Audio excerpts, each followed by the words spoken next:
The sound of silverware on crystal echoed through the dining hall, sharp, rhythmic, suffocating.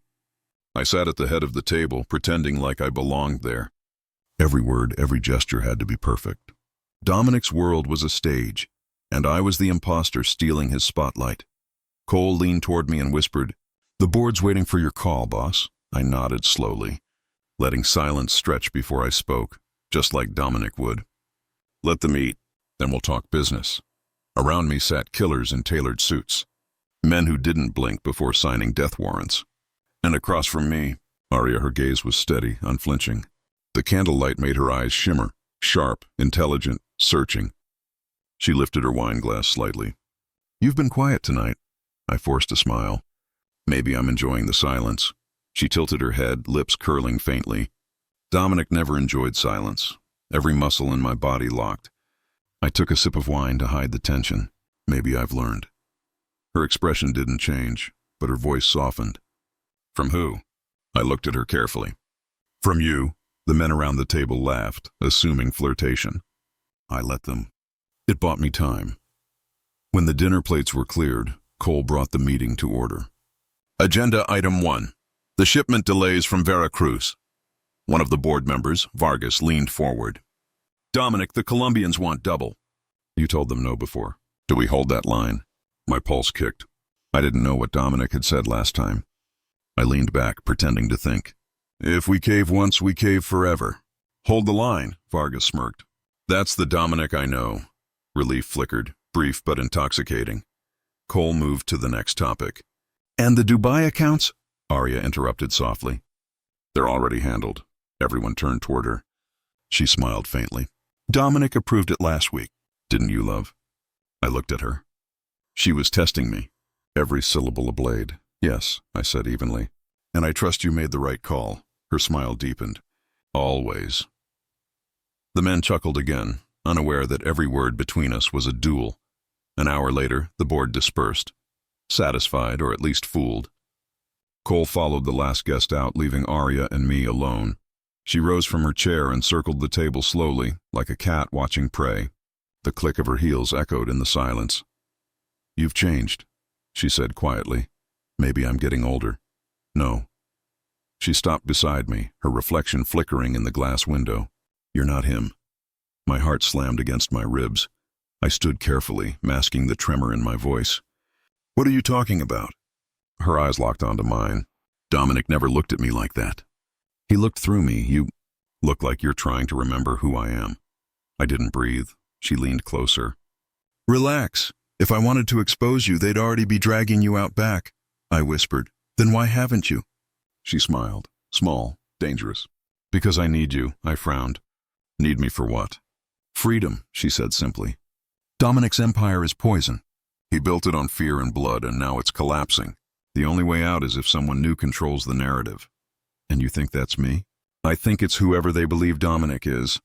"That's you now." I stared at her. "You want me to help you disappear?" "I want you to help me bury Dominic's name." The room seemed to shrink. "Why trust me?" Her voice softened, almost a whisper.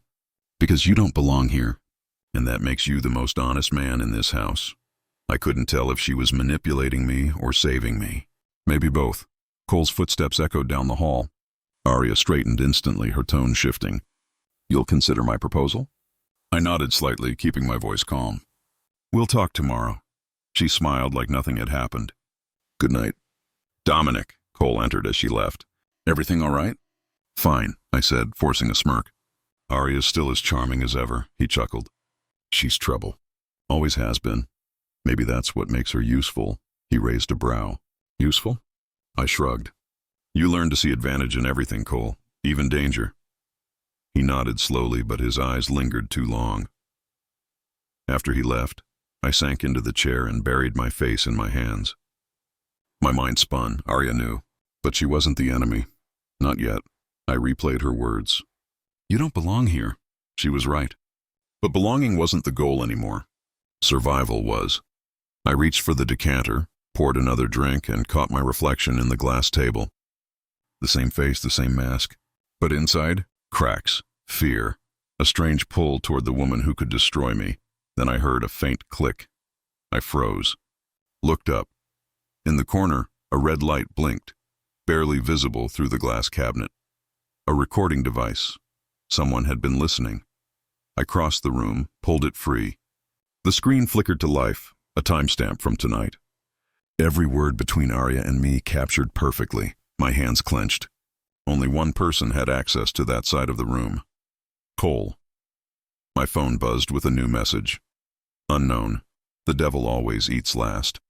I stared at the words. The reflection of my stolen face shimmering in the screen. Somewhere in the house, I heard Cole's low voice, calm, deliberate, giving an order. Dinner was over. The game had just begun. Arya's voice echoed in my head long after that dinner. Help me bury Dominic's name. I told myself I wasn't going to play her game. But when she called me to her study the next night, I went anyway. Curiosity or suicide, maybe both. She poured 2 glasses of whiskey and said quietly, "You handled the board better than I expected." I sat opposite her. "You expected me to fail?" "I expected you to be scared." She handed me a folder. Dominic never was. Inside were documents, account numbers, offshore names, coded transactions. My heart pounded. "What is this?" "His empire," she said. "Every shell company, every bribe, every account no one was supposed to see. Now they're yours. Why show me this?" Her lips curved slightly.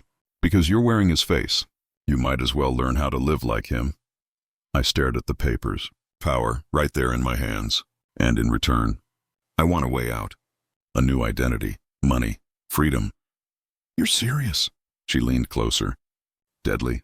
For weeks we worked in silence and whispers. She taught me how to mimic Dominic's speech patterns, how to command loyalty through fear and respect. I asked once, 'Why are you helping me?' She smiled faintly. 'Maybe I want to see what happens when a man with nothing inherits everything.' That line stuck with me. Every night I sat in Dominic's office, reading files I barely understood, but slowly the words started to make sense. Numbers became leverage. Fear became currency. And somewhere along the way, I stopped pretending. Luca noticed first. He barged into my office one evening, slamming the door behind him. "What the hell's happening to you, Miles?" I didn't even look up. "What are you talking about?" "You're dressing like him, talking like him. You don't even blink when people beg anymore. That's what this job demands." He laughed bitterly. "No, that's what Dominic demanded." "You were different." I finally looked at him. "Different doesn't survive here." He shook his head. "You're forgetting who you are." "Maybe I'm just remembering who I could have been if life didn't screw me first." "Listen to yourself," he snapped. "You sound just like him." I stood, stepping closer. "Then maybe that's the point." Luca's voice dropped. "He'll destroy you, Miles, even from the grave. He's not coming back." But even as I said it, doubt crept in. A week later, Arya showed up unannounced. "You're late," I said, half smiling. "Had to make sure no one was following me," she replied, locking the door. "The board's growing restless. Cole's asking questions." "Let him ask." She raised an eyebrow. "You've grown bold. I've grown careful." She stepped closer, lowering her voice. "You've grown dangerous." Something in her tone, admiration or warning, made my chest tighten. "You think that scares me?" "No," she said softly. "It excites me." Before I could respond, she slid another folder across the table. "Dominic's last operation." The one he never told anyone about. "Look familiar?" I flipped through it. Coded transfers, hidden accounts. One caught my eye. "A Cayman ledger, recently active." I frowned. "You said he was gone." That's what everyone believed. Her voice wavered slightly for the first time. "But these were logged after his supposed death." My throat went dry. "So what are you saying?" She met my eyes. "I think Dominic's still alive. That night I couldn't sleep." Every sound in the house felt amplified. Footsteps, clocks, whispers that weren't there. I sat by the window, staring at the city lights. The question haunted me. If he's alive, what happens when he comes back? Would he kill me for stealing his life, or thank me for keeping it warm? The next morning, Luca called. "You need to see this." When I arrived at the docks, he showed me a container shipment flagged with Dominic's old signature. "Thought these codes died with him," Luca said. "But someone used them last night." I looked at the manifest, signed off in Dominic's name. My heart pounded. "He's out there," Luca exhaled. "I told you he'd destroy you." I didn't answer. because for the first time, I wasn't sure who I was anymore. Miles, the con artist, or Dominic, the devil everyone feared. Later that night, Arya called. Her tone was sharp, almost panicked. "Miles, you need to leave the estate for a few days." "Why?" "There are movements in the accounts. Cole's been making calls to Zurich. He might know." "Let him come," I said coldly. "I'm not running anymore." She paused. "That's not you talking. Maybe it is now." "Miles." I hung up before she could finish. I wasn't afraid anymore. Maybe that was the real danger. As midnight struck, I was in Dominic's office again, studying the glowing monitors. Transfers, offshore alerts, coded communications. Then suddenly all the screens went black. My phone vibrated. Unknown number. "Encrypted signal," I answered. "Who is this?" A deep, calm voice filled the line. Familiar. Too familiar. "Enjoy my empire while you can, imposter." I froze. The air left my lungs. "Dominic?" A low laugh crackled through the speaker. "You've done well pretending to be me. But every throne has an owner, and I'm coming home." The line went dead. For a long time, I just sat there, staring at the blank screen, feeling my pulse thunder. The reflection staring back at me wasn't Miles anymore. It wasn't Dominic either. It was something in between, something dangerous, and maybe that's exactly what he wanted. They say every man has a twin somewhere in the world. I just happened to find mine, right before I replaced him. Before we dive in, don't forget to subscribe to Mafia Hidden Dairy for more twisted, emotional mafia stories that keep you guessing until the very last line. The first time I saw Dominic Vance, it felt like looking into a mirror, only the reflection had power, money, and a dozen men ready to kill for him. I was leaning against the marble bar of the coastal casino, pretending I belonged there. My cheap suit couldn't hide the fact that I was a hustler scraping by on fake smiles and fast talk. Then he walked in, Dominic. Same jawline, same eyes, same damn smirk. Cole Mercer, his right-hand man, leaned close to him. "Boss, your table's ready," I froze. He brushed past me, close enough for me to catch his cologne. Sharp, expensive, impossible. For a moment our eyes met. He didn't even flinch. Maybe he thought I was a trick of the light. When he disappeared behind the VIP doors, I whispered to myself, "What are the odds?" Luca, my oldest friend and my partner in crime, nudged me from behind. "You look like you just saw a ghost." "Worse," I said. "I think I just saw me." "With better taste?" Luca frowned. "What?" "Nothing," I muttered, already calculating. 2 days later, I found myself outside the Vance estate. Security tighter than a government vault.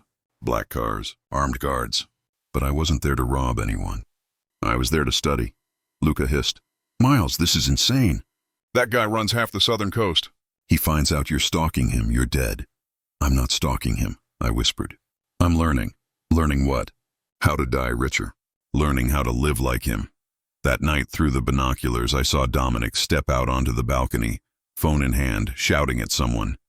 I mouthed his words, mimicking his posture, his tone. He slammed the phone down and turned slightly toward the moonlight. Our faces lined up in perfect sync. It was eerie. Like fate was mocking me. The next morning, the headline screamed, "Dominic Vance missing after yacht explosion." I stared at the paper. My hands trembled. Luca snatched it from me. "Don't even think about it." "I'm not," I lied. "Bullshit." "You're absolutely thinking about it," I laughed softly. "What if no one noticed the difference?" Luca stared at me like I'd lost my mind. "Miles. You con bartenders and tourists, not the mafia." Maybe I was meant for bigger things. 2 weeks later, the universe gave me the opening. Dominic's men gathered at his mansion for an emergency meeting. Rumors said he might still be alive. Others said he wasn't. The room was chaos. I walked in wearing his tailored suit, hair slicked back, sunglasses hiding my eyes. Heart hammering like a ticking bomb, Cole was the first to see me. "Boss?" His voice cracked. I nodded slowly, copying Dominic's deep tone. "We don't panic. Not in my house." Silence. All eyes on me. A few exchanged confused glances, but no one dared speak. Power, I realized, wasn't in blood. It was in belief. And right now they believed. I sat at the head of the table, fingers steepled. "The explosion was a setup," I said smoothly. "Someone inside tried to burn me." Cole clenched his jaw. "Any idea who?" "Not yet," I lied. "But I'll find them." Luca's words echoed in my head. You'll get yourself killed. Maybe. But for the first time in my life, I didn't feel small. Later that night, I walked through Dominic's study, the scent of his cigar still hanging in the air. The walls were lined with photos. Dominic shaking hands with politicians, smiling beside Aria Vance, his wife. She was stunning, elegant, the kind of woman who could command a room without saying a word. Her photo stared back at me as if judging me. "Don't worry," I whispered to it. "I'm not him, but maybe that's a good thing." I sat at his desk, picking up his phone. "Password protected, of course." I smiled and tried something stupid, my own birthday. It unlocked. My heart stopped. Either he and I had more in common than looks, or someone wanted me to find it. At midnight, I poured myself a drink, staring into the mirror across the room. The man looking back wasn't Miles Carter, small-time hustler. He was Dominic Vance, the ghost of the coast. I practiced his voice again. "Power isn't taken. It's worn." Behind me, the door creaked. Cole stepped in quietly. "Everything all right, boss?" I turned slowly, hiding the panic. "Fine, just thinking." He nodded once, then hesitated. "Good to have you back, sir." He left. My pulse raced. I wasn't supposed to make it this far, but I had. I leaned back in the chair, staring at the ceiling. "What now?" I whispered. As if on cue, Dominic's phone buzzed. One new message, no name. Just a number. Unknown. If you're going to wear his face, at least know who's watching.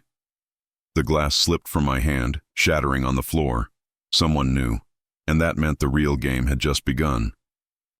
The first explosion shattered the glass walls of the penthouse. I hit the floor as alarms screamed through the compound. "Report!" I shouted into the comm. Luca's voice came through, broken and panicked. "2 cars blown up at the gate. Cole's men are shooting at ours." Cole, I should have known. I grabbed my gun and stormed downstairs. Bodies, smoke, and betrayal filled the air. Every man who once swore loyalty to Dominic Vance was now choosing who to die for, him or me. When I reached the garage, Cole was waiting, gun in hand, eyes cold. "Easy now, Miles," he said, stepping forward. "You've had your fun pretending. You're behind this?" I growled. "I'm restoring order," he said. "You took something that wasn't yours. Dominic's dead." Cole smirked. "Then why did I talk to him this morning?" The words hit harder than the gunfire outside. "You're lying." He tossed me a phone. Dominic's name flashed on the screen, time-stamped 4:15 a.m. "He's back," Cole said, "and he wants his empire clean before he arrives." By noon, the streets were burning. Every ally I had vanished or turned coat. The news called it a gang civil war. I locked myself in Dominic's office, my office, trying to make sense of it all. Papers, blood, smoke, and Aria. She was gone. Only a note on my desk. "Choose your side." I read it twice. Then a third time. It wasn't love or loyalty anymore. It was survival. That evening, as I walked through the half-ruined compound, a flashlight beam cut through the smoke. "Freeze." I raised my hand slowly. "Detective Hale," I said, recognizing the voice. "You picked a bad night for a visit." He stepped into the light, coat torn, gun steady. "You're under arrest, Miles Bennett. Or should I say Dominic Vance's ghost?" I smirked. "You've been watching me?" "Every step," he said. "We knew the real Dominic would resurface. We just didn't know you'd make it this easy. Then why not stop me?" "Because we needed someone on the inside." He lowered his weapon slightly. "Now that he's back, we can take him down, together." I laughed. "You want me to help you arrest the devil?" He didn't flinch. "Help me prove you're not him. Help me bring down the real one." I sat against the wall, blood still drying on my sleeve. "And what do I get out of this?" "Immunity," Hale said. "A clean slate. You walk away free." "Free?" I repeated. "After everything I've done wearing his face." "That wasn't you," he said firmly. "That was Dominic's shadow." I looked at him. "And if I say no?" He cocked his head. "Then you go down with the rest of them." I chuckled quietly. "So, you're no different than him." "I'm offering you a way out," Hale said. "Take it before he finds you first." Later that night, I sat in the shattered study, staring at the city beyond the smoke. Dominic was alive. Cole was his puppet. Aria had vanished. And now the police wanted to use me as bait. I poured a drink and whispered to the empty room, what would the real Dominic do? The answer came fast. He'd take them all down. I called Hale. "Fine," I said. I'll help you bring him in. But I work alone. He hesitated. You'll need me for backup. Backup gets people killed. He sighed. You're playing both sides, aren't you? I didn't answer. I just ended the call, because he was right. At dawn, I met Luca at an abandoned airstrip outside the city. He looked exhausted, bruised, loyal despite everything. You sure about this? He asked. No, I admitted. But it's the only play left. He frowned. Dominic's alive. If he finds out, he already knows, I interrupted. I got a message last night. What did it say? I met his eyes. It said he's coming home. Luca swallowed hard. So what now? Now? I said, tightening my coat. We make sure there's nothing left for him to come back to. That evening, I drove back to the estate. What was left of it. I walked through the ruins, stepping over shattered glass and bullet shells. Every corner reeked of the war I'd started. Cole's car was parked outside. He leaned against it, lighting a cigarette like he didn't have the world's biggest target on his chest. Dominic's waiting for you, he said, blowing smoke. He's expecting a loyal welcome. I smiled faintly. Then let's not keep the king waiting, he chuckled. You really think you can outplay him? I don't need to outplay him, I said, loading my gun. I just need him to think I already lost. Cole squinted. And what about Hale? You planning to sell him out too? I looked past him at the horizon turning red. Everyone gets what they deserve. As night fell, I parked outside an old hangar, Hale's meeting spot. He was already there, waiting beside an unmarked car. You came alone, he said. Always. Dominic's inside. We can end this tonight, I nodded slowly. Yeah, we can. He turned to open the door. That's when I raised my gun. He froze. Miles, sorry, detective, I said quietly. But this ends my way. His eyes hardened. You think killing me fixes anything? No, I said, but it keeps me alive long enough to finish what I started. For a moment, we just stared at each other, two men caught between justice and survival. Then I lowered the gun slightly. Tell your people to stand down. I'll deliver Dominic myself. Hale exhaled. And if you don't? I smirked. Then you'll hear the explosion. As I walked into the hangar's shadows, I heard engines roaring in the distance. Dominic's convoy. The king had returned, but I wasn't the same fool who once wore his face. This time, I wasn't pretending to be him. This time, I was him, and tonight there would only be room for one king. The villa stood at the edge of the coast, quiet, too quiet. The air smelled of salt and smoke, and for a moment, I wondered if this was where I'd finally stop pretending. Then I saw him, Dominic. He stepped out from the shadows, his voice smooth, lethal. You wore my face like a mask, Miles. I smiled, though my pulse raced. You left it lying around. Thought I'd give it a try. He laughed, my laugh only colder. You really believed you could replace me? Didn't have to. Everyone already believed I was you. We circled the marble table. A single gun lay between us, silver gleaming in the dim light. Outside, the waves hit the rocks like a clock counting down. Dominic's eyes flicked to the weapon. You think this ends with a bullet? Everything does. He tilted his head. Even Arya? Her name burned. I tried to keep my face steady. Where is she? He smirked. You really think she was yours? A soft voice behind me answered. I belong to neither of you. Arya stepped into the light, flawless as ever, hair tousled, eyes sharp. She glanced at the gun, then at both of us. Funny, you both think you know me, I whispered. Arya, what are you doing? She smiled faintly. Ending this, Dominic scoffed. You played him well. I almost admired it. Almost? She said. You should have. You trained me for it. He frowned. You used me. You used everyone, she shot back. Your empire, your wife, your men, all pawns. Miles just learned faster. I swallowed hard. You said you wanted out. I did, she replied, eyes glinting. But not empty-handed. Dominic's voice sharpened. You took the accounts, she nodded. Every cent, offshore, untraceable. While you two played king and counterfeit, I became queen. I felt the ground shift beneath everything I thought I understood. You lied to both of us. She met my gaze softly. I told the truth to the man who would listen. And which one was that? Dominic hissed. Arya glanced at the gun, then at me. The one who still has a soul. Dominic's eyes darkened. You'll regret that. Before I could move, his hand darted toward the gun. Instinct took over. My fingers closed around it first. I raised it, my hands trembling. "Don't," Arya whispered. "He's not worth it." Dominic stared at me. No fear, only fury. "You kill me and you become me." I hesitated. The sound of the sea grew louder, closer, like the world was holding its breath. "Maybe I already have," I said. But before I could decide, Arya stepped forward. One soft press of her hand on mine, then the trigger pulled itself. The gun fired once. Dominic collapsed, a dark stain spreading across his chest. For a second, no one moved. Then Arya turned to me, eyes unreadable. "Now you're free," she said quietly. I stared at the smoke curling from the gun. "Free?" She smiled sadly. "From him, from me, from the lies. What about us?" She shook her head. "There was never an us, Miles. There was only survival." I stepped closer. "You used me too. You used yourself," she whispered. "You wanted to be him. I just gave you the stage." The villa began to burn, flames licking through curtains, devouring the empire brick by brick.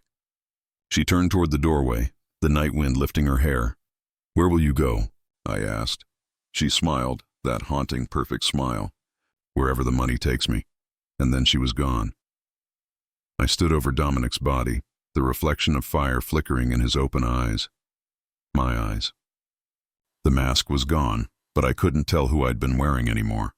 Outside, the waves crashed louder. I walked out through the smoke, leaving everything behind. The name, the money, the mirror. By sunrise, I had no past left to answer for. I became someone new. No suits, no mansion, no empire. Just a man trying to remember how to breathe again. Months passed. I kept my head down. New city, new name, new face of my own. Then one morning, at a diner by the coast, a newspaper caught my eye. Dominic Vance alive, empire rebuilt. I froze, staring at the photo. It was Dominic's face. Or maybe it wasn't. The man in the picture smiled back. Confident, ruthless, untouchable, and for the first time I smiled too, because whoever he wasn't me.